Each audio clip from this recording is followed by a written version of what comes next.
we are human beings. So by making sure that unelite that supports the season, you are naturally lifting your vibration so that you can be in the frequency of Oset. So that is why we promote this. And Maupatha, that is why you need to do Oset, because in that word Oset, that is where you feel the frequency and the vibration. And what that means, it's healing that is happening in your life. And amadlozi wakachakuve, including Oset. Remember, we are all vibration. So we live in those frequencies. Let's always remember that. Maspahla, put your body aside and be that frequency that you want to be. If you want love, be in the frequency of being love. You know, so always make that intention. It is very crucial that we do that. So on that note, Mkhulu Nsingiza, hey, amadola ayahlaba ngapha. Hey kunzima. Okay, Mkhulu Nsingiza, please enlighten us. We've traveled a long journey. Definitely we want to know why are we here and how can we heal our ancestors at this present moment, so that when we go back home changed. Wow, but I must say the changed environment, it does affect us. You know, we're so used to be standing behind the podium. Now it's another frequency that we truly, truly appreciate. So yeah, I'm really appreciating this. I'm the new me now. I'm the new me now. So Mkhulu Nsingiza, enlighten us. Why are we here? Indoni isililo sikaNomkhubulwane. Yes. And what is the importance of that? Yeah. Oh, ndibonge makhehla asimshayeleni isigubhu. Right. Andlovukazi, Andlovukazi, Andlovukazi, Andlovukazi, Andlovukazi, Andlovukazi, Angwedi, Angwedi, Angwedi, Angwedi, Angwedi, Angwedi. Thokozani, thokozani. No ngithi ngiphawule nje ukuthi kunalento ejwayelekile ukuthi amadoda, they don't have the female energy. Oset is supposed to be female in terms of its character. Kepha now Makesh.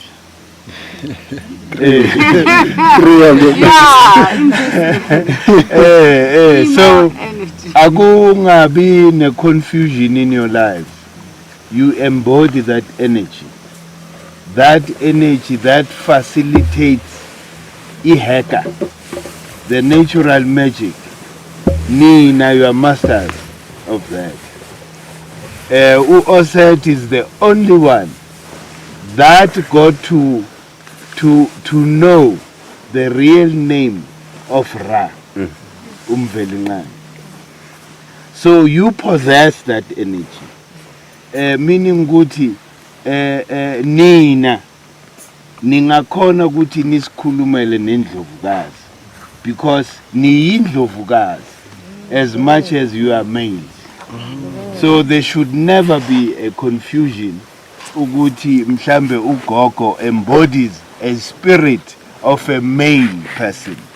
Ngoba before creation there was this being they call the androgen being, meaning guti, you know, it was both male and female energies or sexes, you know, fused together before the separation. A separation, when it happened, it didn't negate the other energy, either the male or the female. It took both.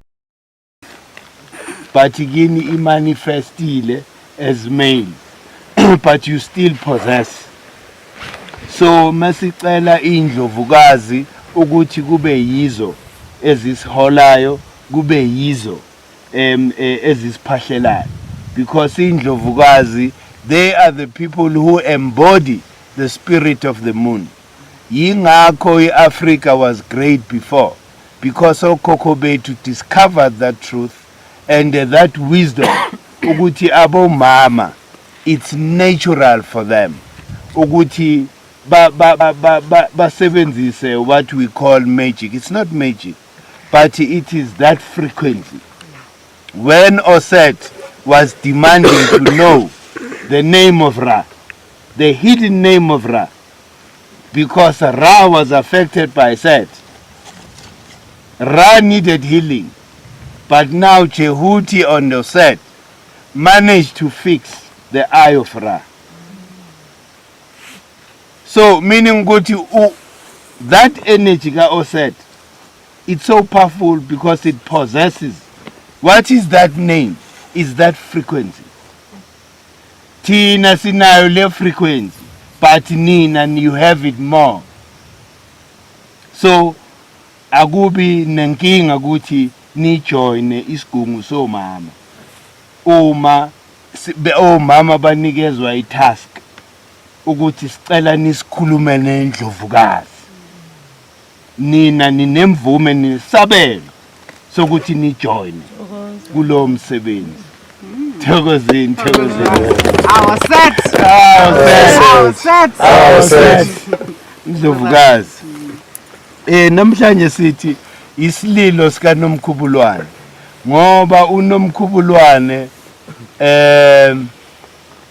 ura in fact today yilesini le nokuyifunda nizwe ngayo emaphepheni naseyindabeni ukuthi uSet tricked his brother wamvalela inside a coffin. What does that mean? It means ukuthi the sun is hibernating. The sun no longer has strength. Meaning ukuthi you can't demand of anything from the sun now. As the sun goes into hibernation, so should we as living people. Isikhathi lesi ukuthi senze less of the physical things. Isikhathi ukuthi si-indulge in situations like this. Ukuthi sihambele umoya. Manje because siphila esikhathini lapho amakhosi namakhosikazi were turned into abafokazana and they are now ruled by abafokazana. So yilento le esizama ukuyigwema sizocela kuvusa amazulu avusa amazulu. Ubaba uCredo is one character who accepted both of his characters, the male and the female character, and he gave full expression to both. So uNomkhubulwane namhlanje uyalila ngoba isithandwa sakhe uMvelinqangi is departing from the southern hemisphere. Remember, we're in the southern hemisphere, but those that are in the northern hemisphere on the 23rd bayamamukela. Yingakho kuba nale period kuthiwe yi-Easter. I-Easter yethu ngoSeptember. So Tina, we're not supposed to partake in anything eyenzakala this time. Lento ukuthi semasontweni ngalesikhathi wrong. It doesn't correlate ne nature. In nature dictates ukuthi thina manje ngoba makufika le period ilanga namhlanje officially enters the imaginary line of the equator, and it takes 3 days for the sun to travel, or our planet Earth going around the sun. It takes 3 days for that to happen. Meaning ukuthi njengoba lingene namhlanje officially ilanga lisekho on the southern hemisphere. Uasa ubizwa ukuthi now he's now called Soka, the black god, because in September he is called Uasa, the green god. That is why everything starts greening in September. Now kwenzakalani on the southern hemisphere kuba dry. We are experiencing a winter. Nothing will grow. So nathi ke kulo period, because in nature and isikhathi nje se nature affects things. Ilwane is aware, they are aware of this effect. Yithi nje we are out of tune. Ilwane mongazistadisha kukhona ezihibernatayo from namhlanje into the northern hemisphere. Why? Because ngale sekuzoqala ukuba warm. Ilanga seliwele ngale on the 23rd. Alikafiki. Balamukela on the 23rd. So kuye kube ne confusion. Abantu bafuna ukucelebrate lelanga nge-20. That is wrong. It's completely wrong. I-alignment lelo langa lina alignment. The proper day yilela namhlanje, the 21st, which is the day of the odd equinox.